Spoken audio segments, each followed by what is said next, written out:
함께 읽으신 요한복음 10장 11절에서 18절 말씀을 중심으로 예수님은 누구신가 19번째 시간으로 우리를 끝까지 보호하시는 선한 목자이신 예수님이라는 제목의 말씀으로 잠시 은혜를 나누겠습니다. 저는 우리가 믿는 기독교를 종교라고 하는 그런 카테고리 속에 묶어서 세상 사람들은 그렇게 이야기하지만 저는 그걸 별로 좋아하지 않습니다. 저는 우리 기독교가 관계라고 그렇게 설명드리기를 좋아합니다. 그래서 하나님, 우리의 믿음의 대상인 하나님과 예수님을 우리가 알아가고 그분과 관계를 맺으면서 우리는 믿음의 삶을 살아가는 것이죠. 그렇기 때문에 우리가 믿는 믿음의 대상이 누구인지를 아는 것이 굉장히 중요합니다. 우리가 신앙을 이야기하면서 종종 우리는 열심을 지나치게 강조하는 경향이 있습니다. 그러나 열심보다 더 중요한 건 방향입니다. 방향이 잘못되면 열심히 한 것만큼 여러분 더 멀어집니다. 마라톤 경기를 하는데 잘못된 방향으로 열심히 뛰면 뛴 것만큼 손해거든요. 그렇기 때문에 우리가 믿는 믿음의 대상인 예수님 그리고 하나님이 누구신지를 우리가 바르게 알아가는 건 너무나 중요합니다. 그래서 이번에 예수님은 누구신가라고 하는 이 설교 시리즈를 통해서 우리의 믿음의 대상인 예수님이 누구신지를 우리가 알아가고 있는데요. 특별히 요한복음은 여러분 좀 특별하게 예수님이 자신을 스스로 누구인지를 아주 독특한 표현으로 알려주고 계십니다.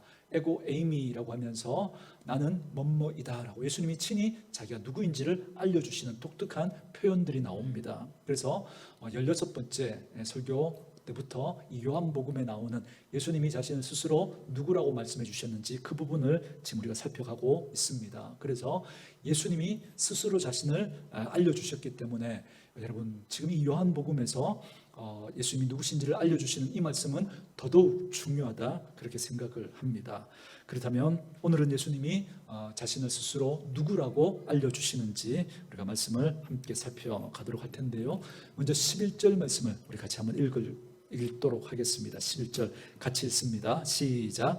나는 선한 목자라 선한 목자는 양들을 위하여 목숨을 버리거니와. 아멘. 14절도 한번 읽어볼까요? 시작. 나는 선한 목자라 나는 내 양을 알고 양도 나를 아는 것이. 아멘. 오늘 말씀해 보니까 예수님이 뭐라고 말씀하시죠? 나는 누구라 그래요? 선한 목자다 말씀하시죠. 이 표현 너무나 단순하고 또 우리가 너무나 많이 들었던 표현이지만 여러분 이 표현 속에 담긴 의미가 무엇인지를 우리가 분명하게 깨닫고 여러분 마음에 꼭 새겨놓을 수 있기를 바랍니다. 이건 누가 해준 이야기가 아니라 예수님이 스스로 자신이 누구인지를 알려주신 말씀이기 때문에 너무 중요합니다. 그래서 이 말씀은 누구도 고칠 수가 없고 누구도 여기서 더하거나 빼면 안 됩니다. 우리 주님은 선한 목자가 되신다라는 사실을 꼭 기억할 수 있기를 주의 이름으로 축원합니다. 이 이야기가 담고 있는 몇 가지 의미들을 오늘 이 말씀을 통해서 함께 나누려고 하는데요. 첫 번째는 이겁니다. 예수님이 우리의 선한 목자가 되신다 말씀하셨습니다. 이건 그죠? 다르게 표현하면 우리는 혼자가 아니다라는 것입니다. 우리는 혼자가 아니다. 예수님을 믿는 사람들에게 나는 너희의 선한 목자가 된다라고 말씀하셨기 때문에 우리들이 빨리 눈치채셔야 될 첫 번째 메시지가 뭐냐면 예수님은 우리의 목자가 되시니까 우리는 혼자가 아니라는 거예요. 여러분 예수님을 믿는다라고 할 때 어떤 관계가 딱 설정이 되냐면 우리는 양이고 예수님은 목자가 되는 거예요. 그런데 그 목자가 되시는 예수님은 선한 목자이시기 때문에 우리를 끝까지 책임지시고 우리와 끝까지 함께 하신다라는 겁니다. 그렇기 때문에 오늘 첫 번째 우리가 붙들어야 할 메시지는 우리는 혼자가 아니라는 거예요. 우리에게는 목자가 있다는 겁니다. 저와 여러분들이 믿음의 삶을 살아간다는 건 이제부터 나는 목자가 있는 삶을 살아간다는 겁니다. 여러분 지난번에도 우리 그런 말씀 나눴지만 여러분 이 양이라고 하는 건 태생적인 한계를 가지고 있습니다. 양은 뭐가 나쁘다 그랬어요?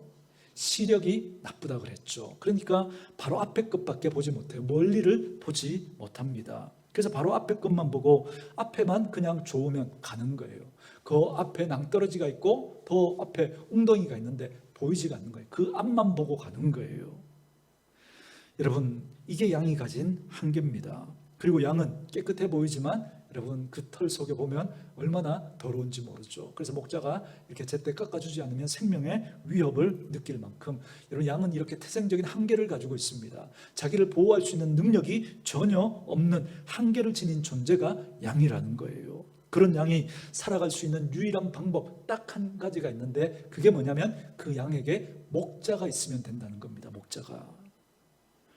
여러분 그 양에게 목자가 있으면 그 양은 그 목자만 의지하고 그 목자만 따라가면 되는 거예요. 근데 하나님께서 이렇게 말씀하시는 거예요. 그 양과도 같은 저와 여러분들에게 적어도 우리가 어떤 상황을 살든 우리에게 누가 있다는 거예요? 목자가 있다 말씀해 주시는 거예요. 우리는 어리석은 양 같습니다. 갈 길을 몰라요. 그래서 사실 우리가 생각해 보면 여러분 우리의 인생 여러분 한번 되돌아보십시오. 내가 그때 그 말 하지 말걸, 내가 그때 그 선택하지 말걸, 내가 그때 그렇게 하지 말걸, 이렇게 할걸, 껄껄껄 그러면서 늘 우리는 후회하는 인생을 살아가지 않습니까? 왜냐하면 우리는 양 같아서 그래요. 바로 앞에 있는 요거밖에 보지 못하니까 이거 보고 좋은 줄 알고 딱 붙들었는데 알고 봤더니 낭떠러진 거예요. 웅덩이인 거예요. 그래서 각기 제 길로 가는 그 특성이 누구에게 있냐면 양들에게 있다는 겁니다. 왜냐하면 여러분 안 보이는 게 아니거든요. 아예 안 보이면 그죠. 그 목자만 따라갈 그 음성만 듣고 따라갈 텐데 보인단 말이에요. 보인단 말이죠. 앞에는. 그러니까 그 앞에 보이는 그것만 보고 그러니까 따라가니까 좋아 보이거든요. 그러니까 따라가다가 보니까 여러분 낭떠러진지도 모르고 그게 웅덩이인지도 모르고 그렇게 가는 거예요. 그래서 고집스러운 거예요. 안 보이면 괜찮을 텐데 그것만 보이니까 고집스러운 겁니다. 이처럼 우리들은 다 양 같아서 각기 제 길로 가는 특성이 있다 성경이 말씀합니다. 그런데 그렇게 살아서는 우리가 이 세상을 여러분 이길 수가 없습니다. 그래서 우리는 유리하는 양떼와 같은 거죠. 어디에 먹을 것이 있는지를 몰라요. 어디에 위험이 있는지도 우리는 모릅니다. 그렇게 살아가는 우리들이라고 성경은 우리에게 말씀해 주십니다. 그런데 그런 우리들에게 누가 계시다는 거예요? 목자이신 예수님이 계시다 말씀해 주십니다. 저는 이 표현을 들으면 어떤 느낌이 드냐면 어린아이에게 부모님이 계신 그 그림이 그려지는 거예요. 여러분 우리 사무실에 있는 그죠 로이 같은 그런 어린아이들 부모 없으면 어떻게 되겠습니까? 그죠? 여러분 자녀에게 엄마 아빠가 있는 거예요. 여러분 오늘 이 말씀을 계속 한번 묵상해 보시기 바랍니다. 나는 혼자가 아니구나. 우리가 어떤 상황을 만났을 때 그 상황 때문에 또 우리는 힘듭니다. 그죠? 그것이 뭐 정신적인 것이든 아니면 육체적인 것이든 물질적인 것이든 그 상황 때문에도 우리가 힘들어요. 그런데 그것보다 우리를 더 힘들게 하는 게 뭐냐면 그런 상황 가운데 내가 혼자다라고 하는 그 생각이 딱 들면 여러분 더 힘들어집니다. 더.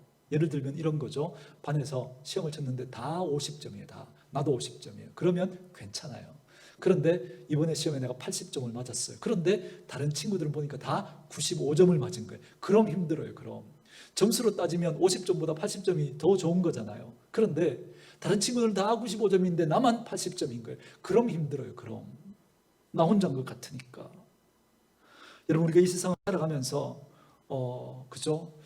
어려움을 만날 수 있죠. 그런데 그것보다 더 힘든 게 그 어려운 순간에 내 옆에 아무도 없는 것 같은 거예요. 내가 좋을 때는 그렇게 친구도 많았고 주변에 사람도 많았는데 그런데 어려움을 겪고 있는데 그때 사람들이 다 떠나고 나 혼자 내버려졌다. 이 생각이 딱 드니까 여러분 그것 때문에 더 힘든 거거든요. 그런 우리들에게 예수님께서 이렇게 말씀하시는 거예요. 그래 이 세상을 살아가면서 다른 모든 사람들이 네 마음 몰라주고 다 너를 떠난 것 같지만 그러나 잊지 말아라. 그때에도 나는 너의 목자가 되어 너와 함께 한단다. 나는 너희에게 목자가 된다. 네 옆에는 항상 내가 있을 것이다 말씀해 주시는 겁니다. 여러분 자녀들을 키워보신 분들은 아시겠지만 여러분 어린 자녀들이 뭐 집단하는 뭐 고민을 가지고 끙끙거리잖아요. 그죠? 부모는 보면 다 알잖아요. 나이가 들수록 좀 이렇게 숨기는 기술들이 좀 늘어나긴 하지만 어린애들은 보면 알잖아요. 그래서 엄마 아빠가 그죠? 아빠가 네 마음 다 알아. 아빠는 네 편이야. 그렇게 딱 안아주면 그 아이가 막 서름에 복받쳐가지고 막 울잖아요. 그죠? 여러분 그것처럼 우리 주님께서 우리 주님 등을 두드려 주시고 우리 주님께서 우리의 등을 두드려 주시고 우리의 어깨에 손을 얹어 주시면서 주님이 이렇게 말씀하시는 거예요. 나는 너희의 선한 목자가 된단다. 나는 네 편이야. 나는 너와 항상 함께 한단다. 어떤 상황에도 너는 혼자가 아니란다. 그 말씀을 오늘 나는 너희의 목자가 된다, 이 표현 속에 담아 놓으신 겁니다. 저는 이 주님의 마음이 깨달아지는 그런 은혜가 있기를 주의 이름으로 축원합니다. 이것과 관련된 성경 구절 한 구절을 제가 찾아드릴까요? 본문 말씀 표시하시고 이사야 49장으로 한번 와보시기 바랍니다. 이사야 49장 14절 15절 말씀, 구약 성경 1028쪽 29쪽 그 어간입니다. 이사야 49장 14절 15절 말씀, 우리 말씀 찾으셨으면 우리 한 목소리로 같이 한번 읽어볼까요? 읽습니다. 시작. 오직 시온이 이르기를 여호와께서 나를 버리시며 주께서 나를 잊으셨다 하였거니와 여인이 어찌 그 젖먹는 자식을 잊겠으며 자기 태에서 난 아들을 긍휼히 여기지 않겠느냐. 그들은 혹시 잊을지라도 나는 너를 잊지 아니할 것이라. 아멘. 여러분, 저희가 혼자 되었을 때, 그때 어떤 위기를 만나고 아픔을 만나게 되면 우리들의 감정 안에서 제일 먼저 드는 생각이 나 혼자 버려졌구나, 이 생각이 들거든요. 그리고 그 버려짐이 심지어 하나님도 내 상황을 모르는 것 같고 하나님도 나를 잊어버린 것 같다라는 그 느낌이 듭니다. 여러분, 그걸 이스라엘 백성들이 고난을 만났을 때 이스라엘 백성들이 그 감정을 느꼈던 거예요. 그래서 이스라엘 백성들이 그 느낌을 가지고 하나님 앞에 원망하잖아요. 14절에 그죠? 하나님도 내 상황 모르고 하나님도 내 편이 아닌 것 같다, 지금 그렇게 이야기하고 있는 거예요. 그래서 14절에 이렇게 말하잖아요. 오직 시온이 이르기를, 하나님을 믿었던 그 하나님의 백성들이 이르기를 여호와께서 나를 버리시며 주께서 나를 잊으셨다, 그렇게 말하는 거예요. 잊으실 뿐만 아니라 나를 버리셨다, 그렇게까지 말하고 있는 겁니다. 그래서 그들이 하나님을 향해서 원망을 토로하고 있는 거예요. 하나님 저희 편 아니잖아요. 하나님 저 잊어버리셨잖아요. 하나님이 우리 편이라면 내 인생에, 우리 가정에, 우리 공동체에, 우리나라에 어떻게 이런 일이 있을 수 있습니까? 그렇게 항변했던 그 사람들이 누구냐면 이스라엘 백성들이었던 겁니다. 여러분, 우리 마음을 대변하고 있는 것 같죠? 그런 그들을 향해서 하나님께서 말씀해 주시는 거예요. 그리고 오늘 이 자리에 혹시라도 가정적으로 또 개인적으로 또 자녀의 문제로, 여러분들의 어떤 사업의 어떤 그런 문제로 어려움을 겪으면서 하나님이 우리를 버리신 게 아닐까, 하나님이 나를 잊어버린 게 아닐까, 그 마음이 드는 그런 분들이 계신다면 그런 분들에게 오늘 하나님이 이 말씀을 우리에게 전해주고 싶으신 겁니다. 뭐라고 말씀하시죠? 15절 말씀 우리 다시 한번 같이 읽을까요? 읽습니다. 시작. 여인이 어찌 그 젖먹는 자식을 잊겠으며 자기 태에서 난 아들을 긍휼히 여기지 않겠느냐. 그들은 혹시 잊을지라도 나는 너를 잊지 아니할 것이라. 아멘.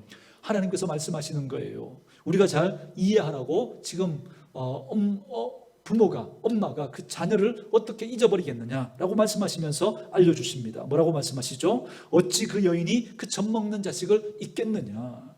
자기 태에서 낳은 아들을 긍휼히 여기지 않겠느냐. 보통의 엄마라면 꼭 그렇게 한다는 겁니다. 절대 젖먹는 자식 잊을 수 없다는 거죠. 태에서 낳은 아들을 긍휼히 여기지 않을 수 없다는 거예요. 그러나 사람들 중에는 혹시 잊어버리고 버리는 그런 부모 있을지 모르지만, 그러나 나는 너희를 절대 잊지 않을 것이다, 나는 너희를 버리지 않을 것이다, 나는 너희와 꼭 함께 하겠다라고 말씀하시면서 그 마음을 나는 너희의 목자가 된다라고는 이 표현 속에 담아 놓으신 겁니다.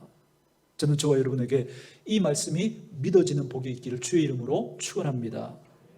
여러분, 세상을 이기면 이것이니 너희의 뭐라고요? 믿음이다 말씀하시죠. 여러분, 믿어지는 게 복인 줄 믿습니다. 그래서 제가 늘 우리 식구들에게 이렇게 설명해 드리죠. 내가 믿는 게 아니라 믿어져야 된다고. 참 희한하죠. 어떤 것을 믿으려고 노력하는 건 무슨 뜻이냐면 안 믿어져서 그래요. 안 믿어져서. 그래서 믿으려고 노력을 하고, 믿으려고 결단을 하고, 믿으려고 그렇게 막 억지를 씁니다. 여러분, 믿어진다는 건 뭐냐면 그냥 믿어지는 거예요. 말 같지 않죠? 그런데 이게 신비입니다. 믿어지는 거예요. 말씀을 듣는데 처음에는 안 믿어졌어요. 그런데 시간이 지나고 났는데 이게 믿어져 있는 거예요. 보니까 믿고 있는 거예요, 내가. 이게 믿음의 신비입니다. 믿어지는 게 복입니다. 그래서 내가 혼자인 것 같고 내가 버려진 것 같은데 다른 모든 상황은 다 그렇게 말을 하고 있는데, 그런데 오늘 하나님이 말씀하시잖아요. 나는 너희의 목자다. 나는 절대 너희를 혼자 내버려 두지 않을 것이고 너희와 함께 할 것이다 말씀하시는 거예요. 그래서 이 말씀이 막 믿어져 버리는 거예요. 그래서 혼자인 것 같은 그 상황 속에서도 우리는 다른 태도와 다른 자세를 가질 수가 있는 거죠. 맞아요. 우리는 상황이 바뀌기를 원합니다. 여러분, 다니엘도 여러분 이렇게 기도해야죠. 하나님, 이 상황, 하나님 사자굴에 안 들어가게 해주세요. 사자굴에 들어가더라도 오히려 그 사자가 다 죽게 해주세요. 그런데 다니엘 그렇게 기도하지 않죠. 다니엘은 하나님이 그 마음을 하나님이 바꿔버리신 거예요. 하나님 그 마음을 바꿔버리시니까 하나님이 그 사자굴에 들어가는 그 상황에서도 다니엘은 혼자가 아니라 하나님이 함께 하신다는 그 사실을 믿으니까 담대하게 그 사자굴에 뚜벅뚜벅 걸어 들어가는 거예요. 여러분, 우리는 정상적으로, 합리적으로, 이성적으로 판단했다면 여러분, 다니엘의 그 행위는 너무 무모한 것 아니에요?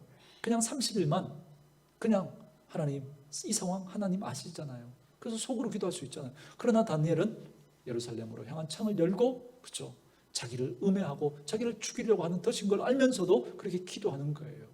다니엘에게는 이 확신이 있었던 거예요. 목자가 되신 하나님께서 나와 함께 하신다라고 하는 그 상황, 그 믿음이, 그 확신이 있으니까 그는 타협하지 않는 거예요. 그래서 다른 태도를 가질 수 있었던 거죠. 똑같은 위기 상황인데 그런데 다른 태도를, 다른 자세를 취할 수 있었던 거예요. 여러분, 그때 그 바벨론 땅에, 여러분, 그 다니엘을, 그죠? 그 페르시아 땅에 그 다니엘처럼 하나님을 믿는 사람이 어디 한둘이었겠습니까? 그런데 다니엘은 전혀 다른 그런 태도와 자세를 가질 수 있었던 거죠. 맞아요. 사랑하는 성도 여러분, 저도 그렇고 저와 여러분들도 그러길 원해요. 하나님 앞에 기도하기를 원합니다. 기도하면서 하나님, 우리 앞에 펼쳐져 있는, 우리 앞에 다가온 이 상황들을 하나님 바꿔주세요. 꼭 기도하세요. 그래서 하나님이 상황을 바꿔주시든지 아니면 우리 마음을 바꿔주시든지 하나님이 분명히 응답해 주실 것입니다. 상황이 바뀌어주셔도 땡큐죠. 너무 감사하죠. 상황 안 바뀌어주시더라도 하나님이 우리 마음 바꿔주시면 그 상황을 우리는 넘어갈 수 있는 거예요. 다른 태도와 자세로. 여러분, 지금 이 문제 때문에 도무지 못 살 것 같고 완전히 망할 것 같은데, 그런데 하나님이 우리를 마음을 만져주시고 우리 마음 바꿔주시면 그 상황을 우리는 넘어갈 수 있는 거예요. 다른 태도와 자세로. 성경에, 여러분, 그 성경이 보여주면서 우리가 그렇게 살아갈 수 있다고 격려해 주시면서 그렇게 말씀해 주시는 그 주님의 음성이 뭐냐면, 나는 너희의 목자가 된다는 거예요. 너희 앞에 있는 그 상황, 너는 혼자가 아니고 하나님이 우리의 목자가 되셔서, 주님이 우리의 목자가 되셔서 그 상황을 주님이 함께 걸어가시겠다고, 그 상황을 함께 통과하시겠다고 주님 말씀해 주시는 겁니다. 그래서 여러분, 이 확신이 우리에게 있으면, 이 사실이 우리에게 믿어지면, 여러분, 우리의 인생 가운데 여러분 어려움이 있더라도 여러분, 그 주님께서 우리에게 분명히 선한 길로 인도해 주실 줄 믿습니다. 여러분, 너희는 절대 혼자가 아니다라고 말씀해 주시면서 나는 너희의 목자가 된다라고 말씀해 주시는 거죠. 우리는 갈 길을 잘 몰라요.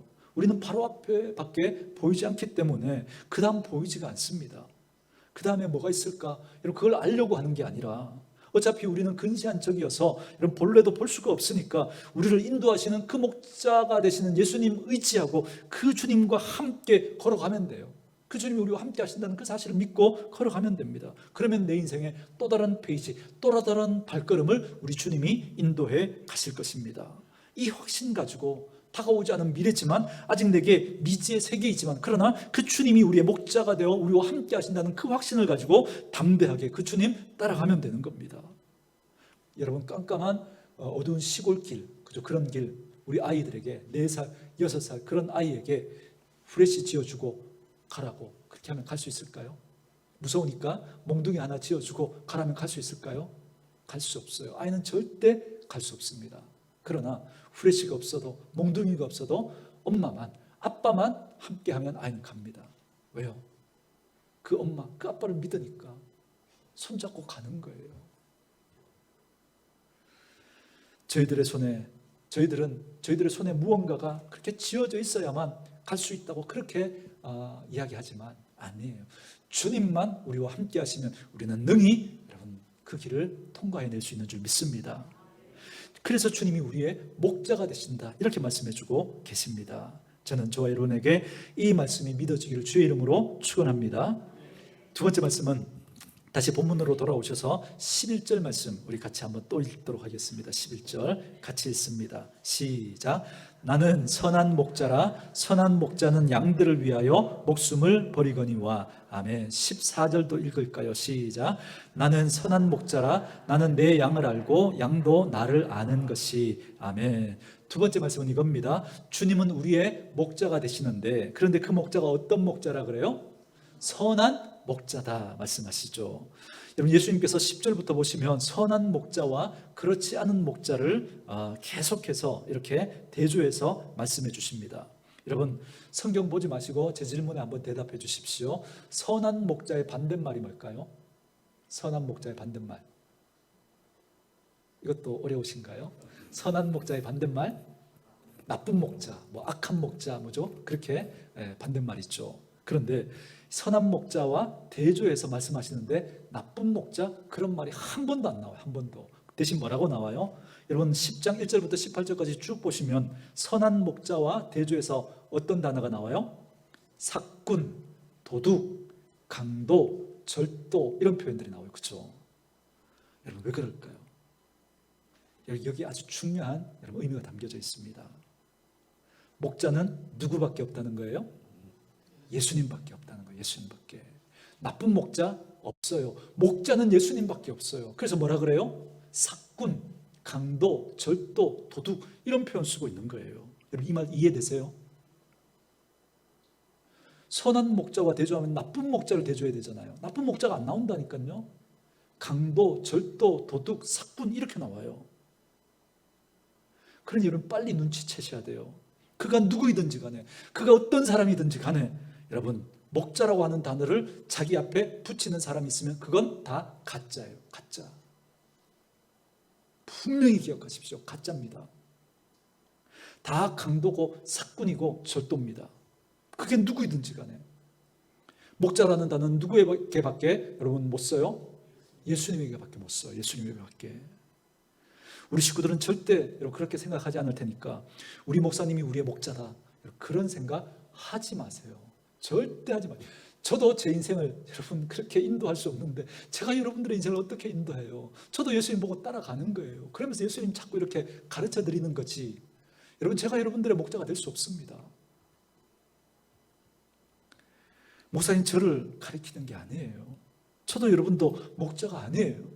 저도 제 인생의 목자가 아니에요. 좋은 가르침을 주는 어떤 스승도 여러분들의 목자는 될 수 없습니다. 목자는 누구밖에 없어요? 예수님밖에 없습니다. 여러분, 이 생각이 여러분 안에 꼭 머무셔야 합니다. 나도 내 인생의 목자가 아니에요. 내 인생을 인도할 수 있는 자격과 조건과 능력이 우리에게 없어요. 우리는 뭐밖에 못 봐요? 바로 앞에밖에. 아무리 경험이 많아도, 아무리 직분이 올라가도, 아무리 연륜이 쌓여도 우리는 목자가 아니에요. 우리는 다 뭐예요? 우리는 다 양이에요. 성경이 말하잖아요. 너희는 다 양 같아서. 우리는 양이지 절대 목자가 될 수 없는 거예요. 왜 제가 이렇게 강하게 얘기하는가? 예수님이 말씀하셔서 그래요. 예수님이. 그래요. 너희의 목자는 누구밖에 없어요? 예수님밖에 없음을 믿을 수 있기를 주의 이름으로 축원합니다. 이거 선명하게 새겨 놓으십시오. 나에게 목자는 예수님밖에 없다. 그러니 그분 깍 붙드는 일만 여러분 우리가 해야 할 일인 거죠.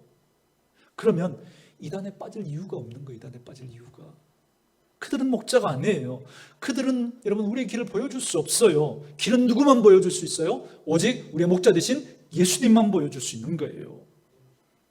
그런데 왜 그렇게 혼란스럽게 가냔 말이에요. 목자가 아닌 삭군을 따라가고, 목자가 아닌 강도를 따라가고, 목자가 아닌 절도자를 따라가니까 그런 거예요. 좋은 대로 이끌어가는 것 같죠, 처음에는. 마지막은 망하는 거예요. 마지막은. 여러분, 이단에 빠진 사람들 그 마지막을 보세요. 어때요?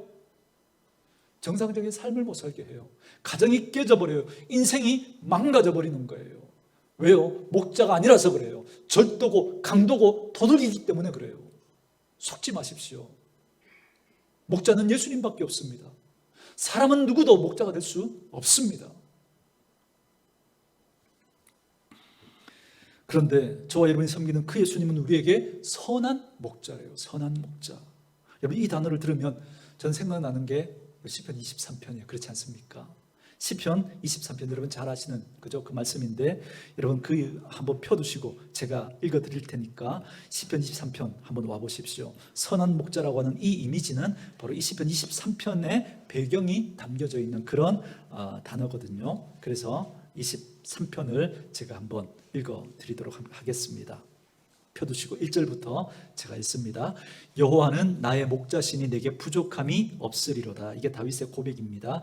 그가 나를 푸른 풀밭에 누이시며 실만한 물가로 인도하시는도다. 내 영혼을 소생시키시고 자기 이름을 위하여 의의 길로 인도하시는도다. 내가 사망의 음침한 골짜기로 다닐지라도 해를 두려워하지 않을 것은 주께서 나와 함께 하심이라. 주의 지팡이와 막대기가 나를 안위하시나이다. 주께서 내 원수의 목전에서 내게 상을 차려주시고 기름을 내 머리에 부으셨으니 내 잔이 넘치나이다. 내 평생의 선하심과 인자하심이 반드시 나를 따르리니 내가 여호와의 집에 영원히 살리로다. 마지막 6절도 다윗의 고백입니다. 여러분 1절과 6절이 다윗의 고백인데요, 왜 다윗이 이런 고백을 하는가? 2절부터 5절까지가 목자가 되신 하나님 때문에 이 고백을 하는 겁니다. 그런데 2절부터 5절까지를 여러분 요약하면 한 단어로 여러분 어떻게 요약할 수 있을까요? 하나님은 우리에게 무엇만 주신다고요? 좋은 것만 주시는 분이라는 거예요. 그래서 여호와는 나의 목자다. 내가 여호와의 집에 영원히 살겠다. 그 다윗의 고백이 바로 여호와는 나에게 좋은 것을 주시는 분이시기 때문이다. 이 고백인 거죠. 예수님은 선한 목자라 그랬습니다. 여러분 여기 선이라는 게 뭘까요? 다른 말로 하면 좋은 것, 그죠? 그래서 선한 목자라는 말은 다르게 표현하면 좋은 것만 주시는 목자라는 거예요, 그죠? 여러분 다른 이들은 좋은 걸 주는 것 같지만 우리 예수님보다 더 좋은 걸 주는 것 같지만 하게 가보면 다 뭐예요? 망가져요. 다 망가져요. 잘못된 가르침을 하거나 잘못된 사입이 그런 교주들 따라가 보세요. 왜 많은 사람들이 거기다가 물질과 시간과 자기 인생을 막 바칩니까? 처음에는 좋은 것 주는 줄 알고 그렇게 따라갔는데 나중에 가보니까 패가 망신하는 거예요. 그렇게 줬던 결과가 가정이 깨지고 삶이 무너지고 정상적인 삶을 못 살게 하는 거예요. 근데 예수님께서 이렇게 설명하셔요. 나는 너희의 목자인데 나는 너희의 선한 목자다 말씀하시는 겁니다. 그럼 왜 다른 이들은 우리에게 좋은 걸 주는 것 같지만 마지막에 좋은 걸 안 줄까? 그는 목자가 아니라서 그런 거예요. 여러분 제가 아까 적용해드렸죠. 나를 나의 목자로 삼으면 안 된다고. 내가 나를 잘 아는 것 같고 내 계획이 나를 행복하게 할 것 같고 내 선택이 나를 더 복되게 할 것 같지만 아니라니까요. 우리는 목자가 아니에요. 우리는 다 양 같아요. 우리는 요 앞밖에 못 봐요. 그래서 요 앞에 좋으니까 요거대로 가면 그러면 잘 될 것 같고 이게 옳은 것 같고 그래서 더 빠를 것 같고 더 성공할 것 같고 행복할 것 같지만 나중에 돌이켜보면 여러분 아니라는 걸. 그래서 우리는 껄껄거리잖아요. 그래서 우리는 여러분 목자가 아니에요. 우리는 양이라니까요. 양 각기 제 길로 가는.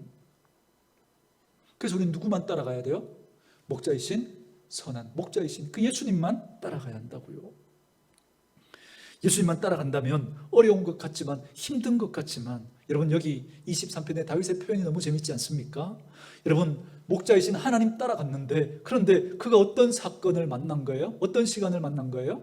사망의 음침한 골짜기 같은 그 시간을 만난 거예요. 그걸 지날지라도 그러잖아요. 여러분 그냥 음침한 골짜기도 힘들 것 같은데 그 앞에 뭐가 붙어 있어요? 사망의 음침한 골짜기. 앞을 봐도 뒤를 봐도 옆을 봐도 위를 봐도 다 사망, 죽음밖에 보이지 않는 여러분 그런 시간을 여러분 맞은 거예요. 그런 상황이 그에게 펼쳐졌던 거예요. 누구 따라갔는데요? 목자이신 하나님 따라갔는데. 그러나 그 여호와는 내게 좋은 것 주시는 선한 목자다라는 사실을 신뢰하고 그 사망의 음침한 골짜기도 통과하면서 그 목자를 따라갔더니 끝내 뭐가 펼쳐진 거예요? 푸른 초장 실만한 물가가 나오더라는 겁니다. 왜요? 그 주님은 하나님은 우리의 좋은 목자, 선한 목자가 되시기 때문에 그래요. 그래서 그 끝이 여러분 푸른 초장 쉴만한 물가입니다. 그래서 예수님의 이름을 알려주시는 거예요. 예수님은 선한 목자라고. 여러분, 예수님에 대한 바른 그림을 그리셔야 됩니다. 하나님에 대한 바른 그림을 그리셔야 됩니다. 그래서 지금 이 말씀을 들으시면서도 저는 여러분을 축복합니다. 이걸 믿으려고 노력하는 게 아니라 이 말씀이 들려지는데 여러분들에게 믿어지는 복이 있기를 주의 이름으로 축원합니다. 복음 믿어질 때 오는 거예요. 믿어질 때. 우리에게 믿어지라고 성경이 계속 이 말씀을 우리에게 알려주시는 거예요. 믿으라고. 제 경험을 예전에 여러분들에게 알려드렸죠. 제가 청년 때 기도원에 가서 은사 받으려고 기도했어요. 뭐 어떻게 기도할 줄 잘 모르니까 시키는 대로 했어요. 뭐 믿습니다. 할렐루야, 할렐루야, 할렐루야, 할렐루야. 뭐 하면서 제가 뭐 하는 거지? 이 생각이 드는 거예요. 그러면서 믿습니다. 이게 정말 믿어져서 그런 건가? 안 믿어져서 그런 건가? 여러분, 믿습니다. 이건 뭐예요? 무슨 말이에요? 안 믿어지니까 믿으려고 자기 체면을 거는 거예요. 믿으려고. 여러분, 정말 믿으면 한마디면 되죠. 아니, 말도 필요 없어요. 그죠? 하나님 믿습니다. 그러면 되는 거예요.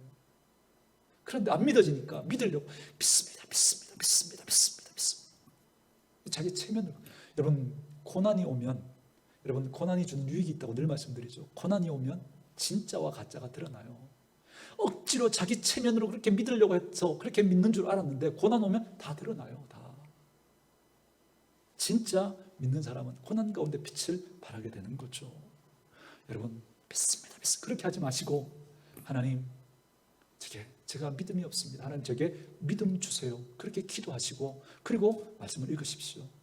그러다가 말씀이 깨달아지고 믿어지는 은혜가 있기를 원합니다. 하나님, 제게 믿음 주세요. 기도하시고 설교를 듣다가 그 말씀이 깨달아지고 이해가 되고 믿어지는 그런 복이 있기를 주의 이름으로 축원합니다. 여러분, 정말 믿으면 그렇죠?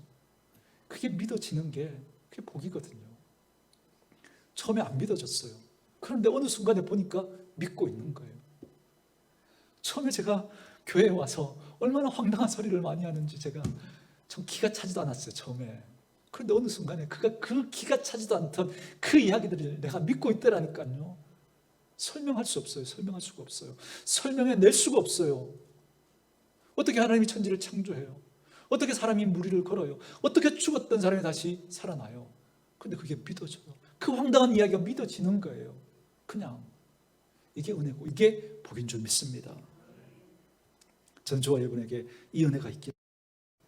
여호와는 나의 목자가 되신대요. 그 주님이 우리를 절대 혼자 내버려 두시지 않는데요. 그 주님이 우리에게 좋은 거 주신대요. 끝내. 지금은 사망의 음침한 골짜기 같은 그것을 우리가 통과하고 있지만 그 주님 신뢰하고 그 주님 따라가면 끝내 푸른 초장 실만한 물가로 인도하신다 말씀해 주시는 거예요. 그걸 믿으려고 머리를 짜내고 고민하고 애쓰고 체면을 걸어서 억지로 믿는 게 아니에요. 믿어지는 거예요. 안 믿어지는 분이 계시다면 하나님 앞에 기도하십시오. 하나님, 예수님께서 우리의 선한 목자가 되신다라고 하시는 이 말씀이 믿어지게 해주십시오. 그렇게 기도하시고 여러분, 말씀을 듣는 가운데, 설교를 들으시는 가운데 그 사실이 믿어지는 그런 은혜가 있기를 주의 이름으로 축원합니다.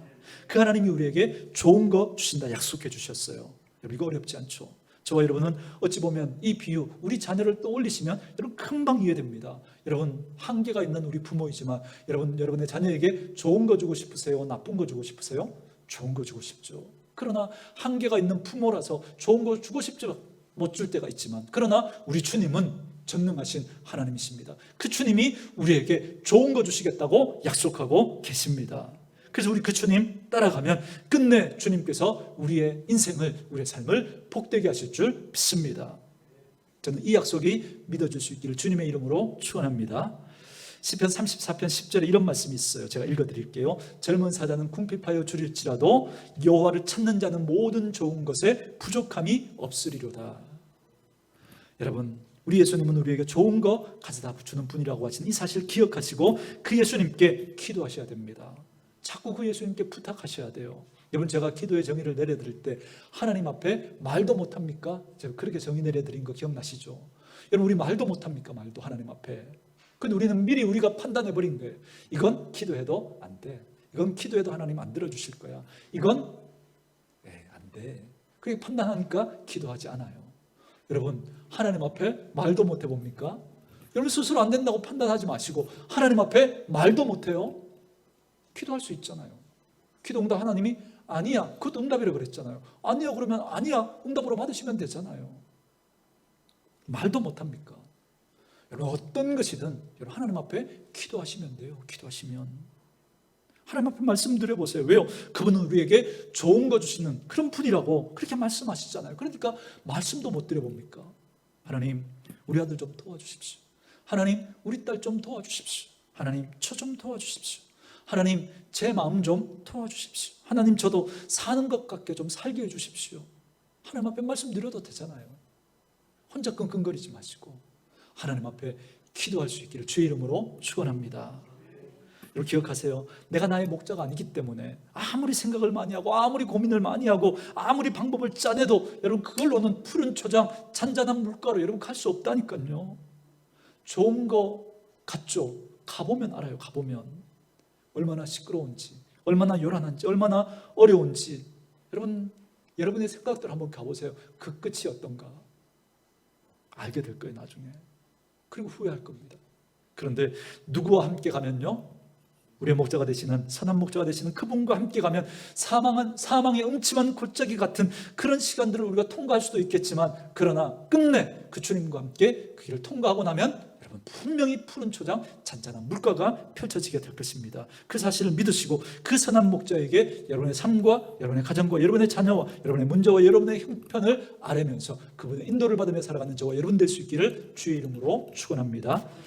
마지막 한 가지만 더 말씀드립니다. 본문으로 돌아오셔서 제가 말씀을 읽을 테니까 왜 이 목자라고 하는 이 표현에 자꾸 이 표현이 따라오는지 한번 찾아보십시오. 11절 말씀입니다. 나는 선한 목자라. 선한 목자는 양들을 위하여 무엇을 버리거니와 목숨을 버리거니와 이 표현 나오죠. 그리고 어디 이 말씀을 읽으시냐면 15절 제가 읽습니다. 아버지께서 나를 아시고 내가 아버지를 아는 것 같이 나는 양을 위하여 무엇을 버린다고요? 목숨을 버리노라 이렇게 말씀하시죠. 17절 말씀 내가 내 목숨을 버리는 것은 그것을 다시 내가 얻기 위함이니 이로 말미암아 아버지께서 나를 사랑하시느니라. 이를 내게서 이를이 뭘까요? 목숨이죠. 목숨. 내게서 빼앗을 자가 있는 것이 아니라 내가 스스로 버리노라. 뭘 스스로 버린다고요? 목숨을. 그죠? 제가 마지막 세 번째로 연결하려는 건 이겁니다. 계속 예수님이 선한 목자라고 하시면서 그런데 그 선한 목자가 우리에게 해주시는 일을 가장 강력한 한 가지 표현으로 일로 귀결시키고 있습니다. 그 선한 목자가 우리에게 해주시는 일을 뭘로 귀결시키고 있습니까? 목숨을 버린다는 거예요. 목숨을. 선한 목자이신 예수님이 양을 위해서 생명을 목숨을 버린다는 거예요. 왜 이 표현을 계속해 주시는 걸까요? 왜? 여러분 이렇게 표현해도 되잖아요. 우리가 좋은 거 뭐라고 생각합니까? 물질, 그죠? 명예, 권력.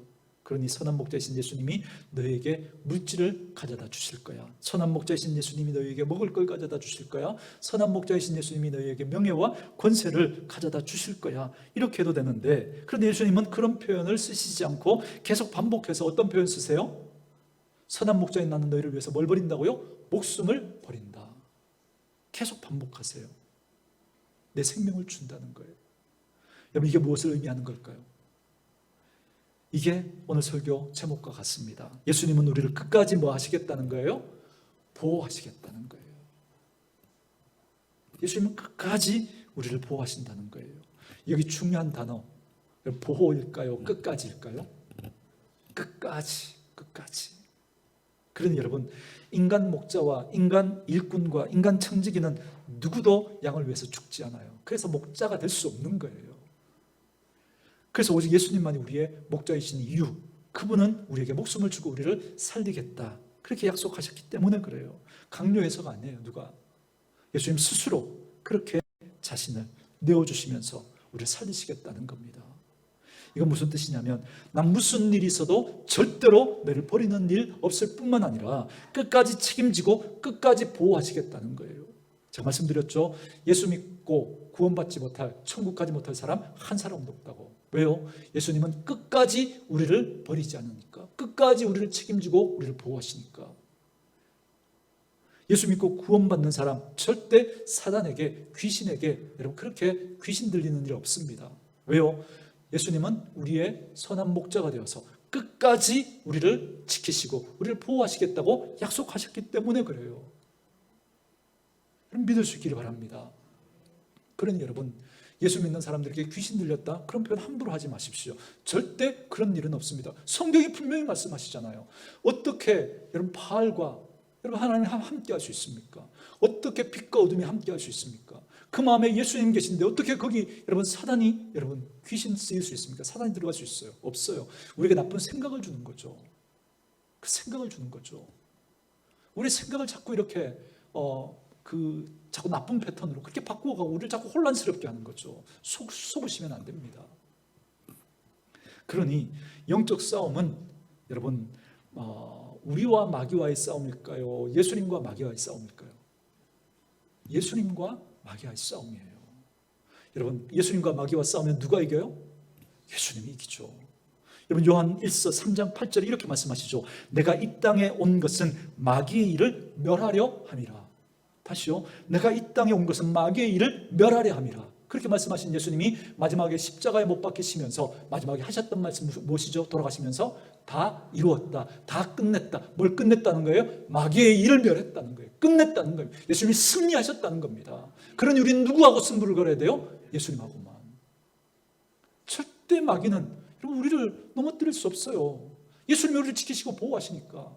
자꾸 우리를 혼란스럽게 하는 거죠. 우리를 자꾸 속이는 거죠. 우리의 생각을 자꾸 어지럽게 하고 혼란하게 하는 거예요. 우리 생각을 병들게 하는 거예요. 속으시면 안 돼요. 예수님이 사단의 권세를 이기신 줄 믿습니다.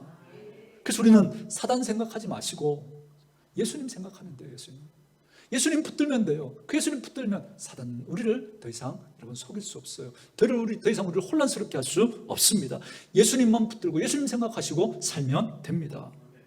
예수님 우리를 끝까지 보호하시겠다고 약속하시잖아요. 끝까지 책임지세요. 절대로 어떤 것에도 우리를 빼앗기지 않겠다 말씀하시죠. 사단에게도 귀신에게도 절대 우리를 빼앗기지 않습니다. 누구도 하나님의 아버지 손에서 우리를 빼앗을 수 없다 말씀하시잖아요. 왜요? 선한 목자이신 예수님이 우리를 위해서 목숨을 내어주시기까지 그렇게 우리를 지키시고 보호하시겠다고 약속하시니까 그래요. 마지막으로 여러분 우리 본문 밑에 28절 29절 말씀만 읽고 오늘 설교 말씀 정리하도록 하겠습니다. 28절 29절입니다. 말씀 같이 읽을까요? 읽습니다. 시작. 내가 그들에게 영생을 주노니 영원히 멸망하지 아니할 것이요 또 그들은 내 손에서 빼앗을 자가 없느니라. 그들을 주신 내 아버지는 만물보다 크심에 아무도 아버지 손에서 빼앗을 수 없느니라. 아멘. 이 말씀이 믿어지기를 주의 이름으로 축원합니다. 뭐라 말씀하시죠? 예수님께서 그 말이죠. 그들에게서 예수 믿는 사람들에게서 무엇을 준다고요? 영생을 주노니 언제까지 멸망하지 않을 거라고요? 영원히 멸망하지 않을 거라고요. 어느 순간인가 빼앗길 수 있는 게 아니에요. 영원히 빼앗기지 않는다는 거예요. 그럴 수 없다는 거예요. 내가 착하고 안 착하고의 문제가 아니에요. 내가 의롭고 안 의롭고의 문제가 아닌 거예요. 예수님께 붙잡힌 사람이라면 주님께서 끝까지 보호하시고 책임지신다는 거예요. 또 그들을 예수의 손에서 뺏을 자가 있다 없다? 없다 말씀하시잖아요. 절대 없어요. 절대. 누구도 사단도 그 어떤 세력도 여러분 저와 여러분은 예수님의 손에서 빼앗을 수 없는 줄 믿습니다. 그들을 주신 내 아버지는 만물보다 크심에 아무도 어떤 세력도 어떤 존재도 여러분 아버지 손에서 빼앗을 수 없는 그 안전함을 우리가 누리고 살아가라고 이 말씀해 주시는 거예요. 여러분 우리가 왜 불안해요? 우리의 구원이 취소될 수 있을 거라고 생각하니까. 우리가 귀신에게 씌일 수 있다고 생각하니까 그러니까 불안하죠. 그러니까 귀신 두려워요. 여러분 왜 그 두려움이 있습니까? 말씀에 대해서 우리가 무지하니까 그래요. 이 말씀을 바르게 하시고 이 확신을 가질 때 우리에게 이 평안함과 담대함이 주어지는 줄 믿습니다. 절대 그런 일 없습니다. 그래서 예수님이 우리의 목자가 되셔서 우리를 인도하십니다. 그래서 그 목자의 품 안에서 여러분 안정감과 평안함을 누리시고 용기를 얻으시고 하나님의 백성다움을 여러분 그 사망의 음침한 골짜기 같은 것을 통과할 때도 그 태도와 자세를 잃어버리지 마시고 그 주님 끝까지 따라갈 수 있기를 바랍니다. 끝내 푸른 초장 쉴만한 물가로 우리를 인도해 내실 줄 믿습니다.